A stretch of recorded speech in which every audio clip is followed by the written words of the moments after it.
Pertanyaan selanjutnya, Ustaz.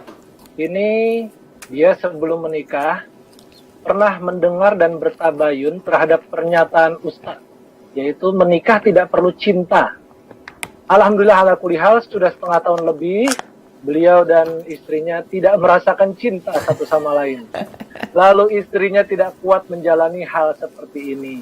Adakah ilmu atau pengetahuan dari Al-Quran atau Sunnah bagaimana seharusnya mereka menghadapi yang seperti ini?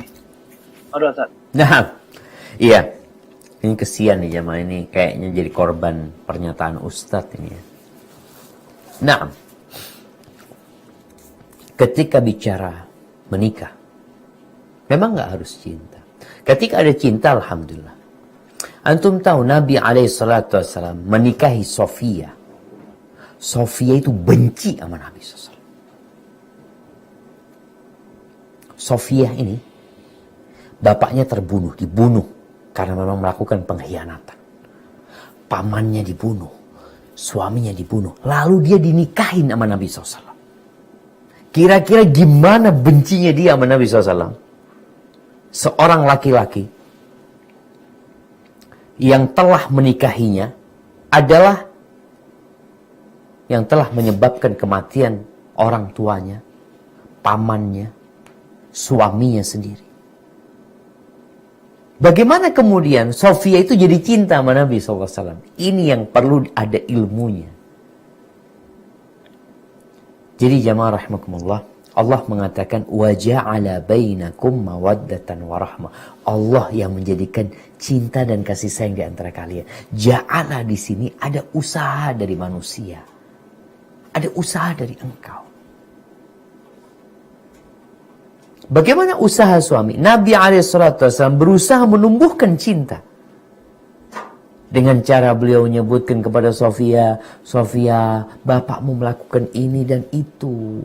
Bapakmu, artinya ada alasan yang menyebabkan Sofia akhirnya hilang kebenciannya dan cinta sama Nabi SAW. Dan sekarang bagaimana suami istri ini menikah karena Allah SWT? Kenapa engkau menikah sama dia? Ya, dia seorang yang taat sama Allah. Engkau gak cinta sama dia. Bukankah ini yang namanya cinta karena Allah, benci karena Allah? Ada kejadian, jamaah. Entah berapa 1200 tahun yang lalu di kota Basrah. Ada seorang laki-laki. Ini kalau kita lihat ya, orang zaman dulu nikah itu gak ngelihat kadang-kadang. Dijodohin. Ada yang seperti itu. Diceritakan ada seorang gadis. Anaknya syekh di kota Basrah. Banyak orang yang meminang tapi ditolak sama bapaknya. Sampai suatu hari datang nih Fulan. Fulan ini pedagang. Fulan pedagang, dia udah waktunya menikah, dia punya sedikit harta, maka dia berhasrat untuk melamar anaknya Ustadz nih, kira-kira gitulah bahasanya. Anaknya Ustadz. Karena banyak orang-orang ditolak, dia yakin anak ini anak yang cantik sekali. Akhirnya dia ngomong sama sahib-sahibnya, aku mau melamar Fulan. Anaknya Fulan katanya. Aduh, jangan diharap.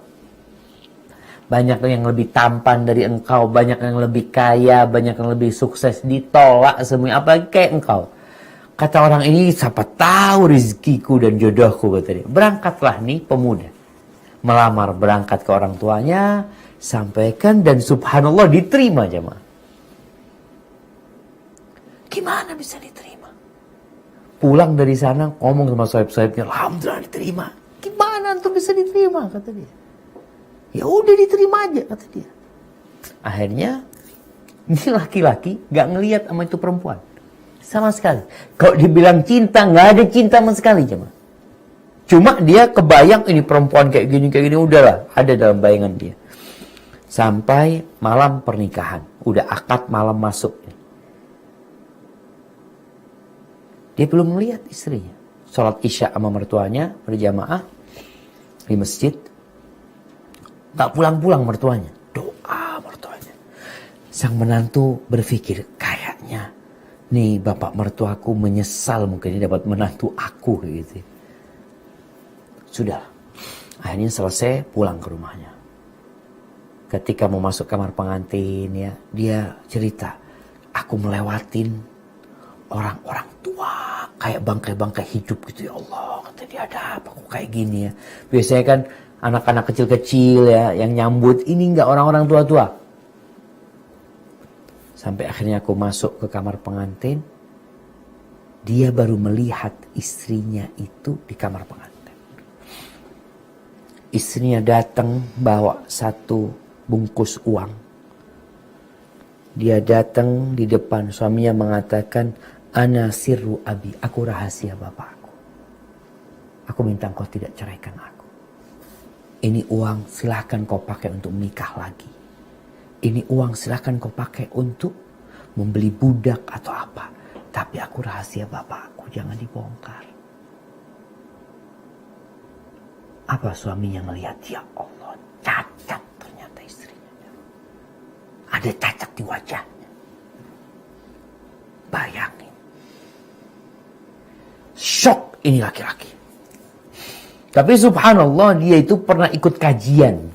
Dia cerita pada waktu perjalanan dia berdagang, dia pernah hadir di satu majelis yang guru itu menyampaikan sebuah hadis bahwasanya seorang wanita yang hitam ya, tapi soleha itu lebih baik daripada yang putih tapi nggak soleha gitu. Hadis ini mungkin secara sanadnya dhaif, tapi secara makna sahih. Maka dia kebayang tuh. Dia mulai berusaha menata hatinya. Iya, mudah-mudahan ada hikmahnya di balik ini. Oh subhanallah, kata dia. Sambil berjalannya waktu, ini perempuan yang catat berusaha bagaimana menumbuhkan cinta di diri suaminya. Sang suami, jamaah, cantik jelek itu tergantung bagaimana kita melihat. Yang cantik tiap hari antum lihat biasa. Cantik banget. Tapi udah di rumah antum pagi ngelihat istri antum makan bareng istri, mandi bareng istri, jalan sama istri, tiap hari ngelihat istri antum. Sepekan cantiknya pudar. Biasa. Ini laki mengatakan, subhanallah, aku tiap hari melihat ya cacat dia itu, lama-kelamaan aku terbiasa dengan cacat di wajah dia. Tapi subhanallah, setiap hari aku melihat kecantikan di akhlak dan adab dia, yang membuat aku jadi cinta sama dia. Maka ketika Anda sampaikan gak harus cinta, tapi harus benih-benih cinta itu ditumbuhkan. Caranya tadi memandang kepada kebaikan istri, cinta karena Allah SWT. Istri juga seperti itu. Dia melihat suaminya seorang laki-laki yang taat sama Allah. Sang suami berusaha mengambil hatinya istri, istri berusaha mengambil hatinya suami. Disinilah nanti akan tumbuh. Karena apa? Antum melihat orang yang menikah karena pacaran. Itu cintanya udah habis sebelum menikah. Pacaran ini itu. Ketika menikah, setan datang bagaimana memisahkan antara dua orang yang dulunya saling mencintai. Maka sekarang antum gak boleh kalah sama setan. Antum harus berusaha berdoa, mohon sama Allah dibantuin bagaimana mengambil hatinya istri. Ngelihat kepada kebaikan-kebaikan istri. Istri melihat kepada kebaikan-kebaikan suami. Dan semoga pernikahan antum ini benar-benar cinta karena Allah, benci karena Allah. Bukan karena kecantikannya aja. Mungkin antum perlu berlatih untuk melakukan itu. Kalau enggak, ya bisa bubar pernikahannya. Tapi yang jelas sudah banyak contoh orang-orang menikah bukan karena cinta, tapi karena cocok, karena sesuai dengan kriteria yang disebutkan sama Nabi alaihi salatu wassalam. Hada wallahu a'lam bissawab.